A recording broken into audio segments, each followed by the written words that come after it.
ഒട്ടകപ്പക്ഷിയെ കണ്ടിട്ടില്ലേ? ഓസ്ട്രിച്ച് പേരിൽ പക്ഷിയാണ്, പക്ഷെ പറക്കാനാകില്ല. അതുപോലെ മനുഷ്യരായി ജനിച്ചിട്ടും ചലിക്കാൻ പറ്റാതെയായി പോയ ജീവിതങ്ങൾ. 2007 ഓഗസ്റ്റിൽ കമ്പനി രൂപീകരിച്ചു. പേരെന്തായിരിക്കണമെന്ന കാര്യത്തിൽ സംശയമില്ല, ഓസ്ട്രിച്ച്. മോട്ടോറൈസ്ഡായ വിദേശ വീൽചെയറുകൾ അന്ന് ഇന്ത്യയിൽ ലഭ്യമായിരുന്നു. പക്ഷേ ഇന്ത്യയിലെ റോഡുകൾക്കും ഗ്രാമങ്ങൾക്കും പറ്റിയതായിരുന്നില്ല. മറ്റൊരു പ്രോബ്ലം ഉണ്ടായിരുന്നു. ഓരോരുത്തരുടെയും ശാരീരിക അവശതകൾ പലതരത്തിലായിരിക്കും. ചിലർക്ക് കാലുകൾ ചലിപ്പിക്കാൻ മാത്രം സാധിക്കുന്നവരാകാം, ചിലർക്ക് ശരീരത്തിൽ വിരലുകൾ മാത്രമാകും ചലിപ്പിക്കാനാവുക. ഈ അവസ്ഥകളെ പൂർണ്ണമായും പഠിച്ച് കസ്റ്റമൈസ് ചെയ്ത് പ്രൊഡക്റ്റുകൾ അന്ന് മാർക്കറ്റിൽ ലഭ്യമല്ല.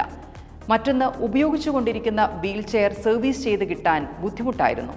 അടുത്ത ഏറ്റവും വലിയ പ്രോബ്ലം, വിദേശ ഓട്ടോമാറ്റിക് വീൽചെയറുകൾ സാധാരണക്കാരന് അഫോർഡബിൾ ആയിരുന്നില്ല. ഈ സാഹചര്യത്തിൽ നമ്മുടെ രാജ്യത്തെ ഏതാണ്ട് 10 കോടിയോളം വരുന്ന ശാരീരികമായി വെല്ലുവിളി നേരിടുന്ന മനുഷ്യർക്ക് മുന്നിൽ ഓപ്ഷനുകൾ ഇല്ലാതിരുന്ന കാലം. പ്രൊഡക്റ്റ് ഡെവലപ്മെൻറ്റിൽ മന്നനായ ഹരിക്ക് വേണുവും ശ്രീജിത്തും ബിനുവും ഹർഷയും കട്ടയ്ക്ക് പിന്തുണ നൽകി.